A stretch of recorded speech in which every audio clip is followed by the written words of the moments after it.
So there are variety of options. There are various types of mutual funds I mentioned to you a while ago. Ganon. May risk levels. Ang risk levels nila is depending on the type of mutual funds. The risk can range from low or high.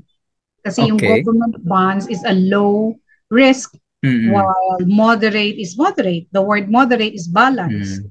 And then of course, the aggressive is 80% risk, and depending on the risk appetite of the client.